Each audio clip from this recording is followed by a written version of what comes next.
सुदूर उत्तर की पहाड़ियों के पीछे, जहां बादलों का डेरा हमेशा जमा रहता था, वहां श्वेतगढ़ नाम का एक राज्य बसा था। श्वेतगढ़ अपनी पवित्रता के लिए प्रसिद्ध था। यहां के नियम पत्थर की लकीर थे, सत्य, स्वच्छता और सात्विकता। यहां की हवा में चंदन की महक थी और पानी इतना साफ कि आप नदी की तलहटी में पड़े सिक्के का सन भी पढ़ सकते थे। लेकिन हर रोशनी के पीछे एक गहरी परछाई होती है। श्वेतगढ़ की परछाई का नाम था भैरव। भैरव को राज्य से निकाला जा चुका था। उसे अघोरी, पिशाच मित्र और गंदा इंसान कहा जाता था। वो राज्य की सीमा के बाहर काली घाटी में रहता था, एक ऐसी जगह जहां मरे हुए जानवरों की हड्डियां बिखरी रहती थी और हवा में सड़े हुए मांस की गंध होती थी। श्वेतगढ़ के लोग मानते थे कि भैरव का साया भी पड़ जाए तो गंगा जल से नहाना पड़ता है। वो शराबी था, जुआरी था और काला जादू करता था। समाज की नजर में वो उस गंदे पानी की तरह था जिसे कोई छूना भी पसंद नहीं करता। लेकिन नियति को विडंबनाएं पसंद है। ये घटना तब घटी जब महाराज जयवर्धन अपने 50वें जन्मदिन का जश्न मना रहे थे। महल को दूधिया रोशनी से नहलाया गया था। लेकिन उसी रात जश्न के बीचों बीच राजकुमारी ईरा अचानक बेहोश होकर गिर पड़ी। जब उन्हें होश आया तो वो चीख रही थी। उनका शरीर बर्फ जैसा ठंडा था, लेकिन वो चिल्ला रही थी, मुझे जलाया जा रहा है, आग, आग। राजवैद्य आए। उन्होंने जड़ी बूटियों का लेप लगाया, मंत्रोच्चार किया, पवित्र जल छिड़का।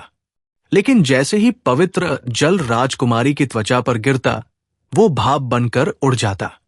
ये कोई साधारण बुखार नहीं था, ये रक्त ज्वाला थी। एक ऐसा प्राचीन शाप जो शरीर को नहीं बल्कि आत्मा को जलाता है। 3 दिन बीत गए। श्वेतगढ़ के सबसे बड़े ज्ञानी, पंडित और ऋषिमुनि हार मान चुके थे। उनकी पवित्र औषधियां और सात्विक मंत्र उस आग को बुझाने में असमर्थ थे। राजकुमारी की हालत ऐसी हो गई थी कि अब उनकी नसों में खून की जगह नीला जहर दौड़ता हुआ दिखाई देने लगा था। महाराज जयवर्धन अपने सिंहासन पर टूटकर बैठ गए। उनका अहंकार, उनका न्याय, उनकी पवित्रता सब धरे के धरे रह गए। तभी दरबार के सबसे वृद्ध मंत्री, जिनका शरीर अब झुक चुका था, आगे आए। उन्होंने कांपती आवाज में कहा, महाराज क्षमा करें, लेकिन अब देवों की औषधियां काम नहीं करेंगी। लोहे को लोहा काटता है और जहर को जहर।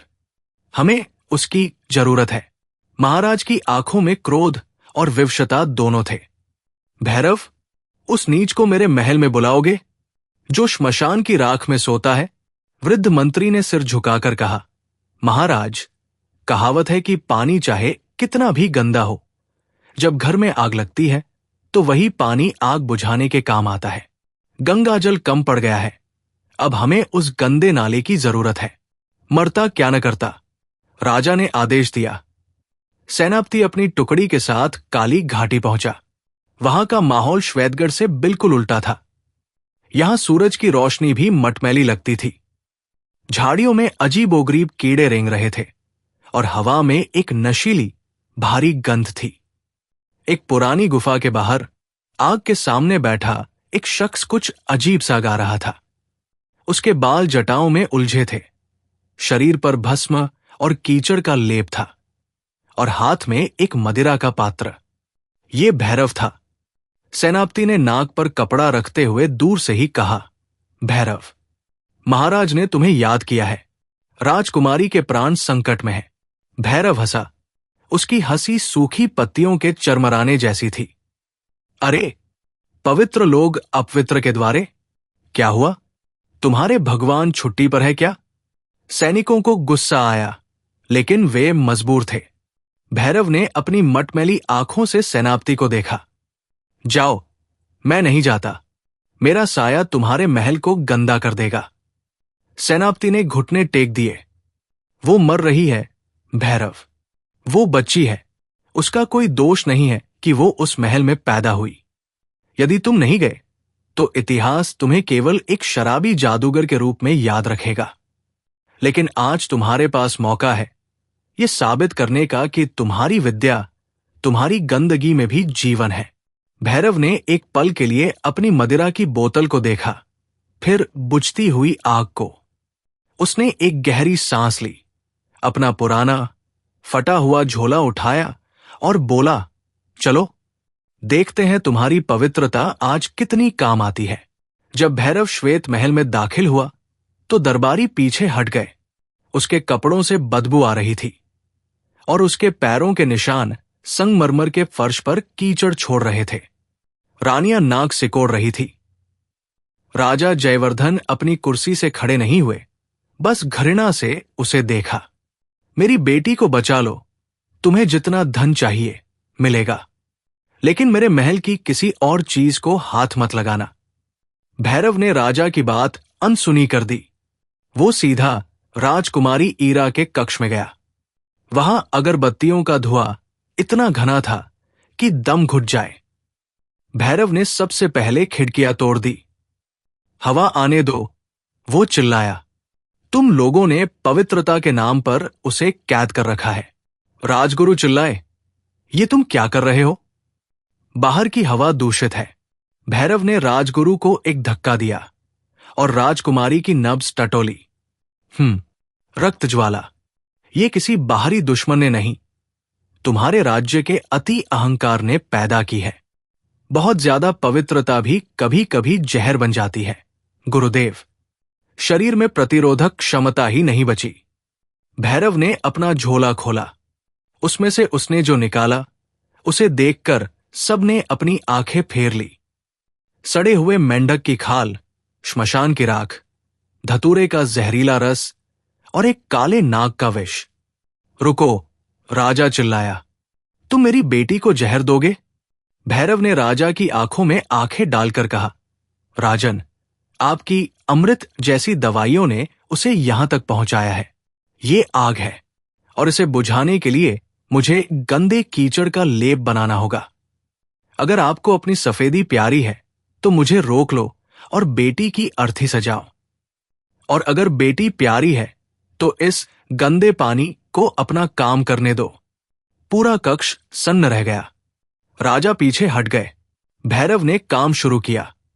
उसने राजकुमारी के चारों ओर एक सुरक्षा घेरा बनाया, लेकिन फूलों से नहीं बल्कि जानवरों की हड्डियों से। उसने मंत्र पढ़ना शुरू किया, लेकिन वे संस्कृत के सुरीले श्लोक नहीं थे, बल्कि एक अजीब कर्कश भाषा थी जो कानों में चुभ रही थी। उसने वो काला बदबूदार लेप तैयार किया और राजकुमारी के माथे पर लगाया। जैसे ही लेप त्वचा से छुआ, कमरे में एक काली छाया उभरने लगी। राजकुमारी का शरीर ऐंठने लगा। ऐसा लग रहा था जैसे वो लेप उस अदृश्य आग को सोख रहा हो। भैरव पसीने से तरबतर था। वो अपनी धुन में नाचने लगा, एक अजीब बेसुरा नृत्य। वो अपनी ऊर्जा, अपनी गंदगी, अपनी सारी नकारात्मक शक्ति उस शाप को खिला रहा था ताकि राजकुमारी की प्राण शक्ति बच सके। वो चिल्ला रहा था, गालियां दे रहा था, हवा में मुक्के मार रहा था। ये दृश्य किसी भी सभ्य समाज के लिए भयानक था, लेकिन उस भयानक दृश्य के बीच एक चमत्कार हो रहा था। राजकुमारी की सांसें जो उखड़ रही थी वे स्थिर होने लगी। उसका नीला पड़ता शरीर वापस गुलाबी होने लगा। पूरी रात ये संघर्ष चला। एक तरफ मौत थी, दूसरी तरफ एक शराबी गंदा जादूगर।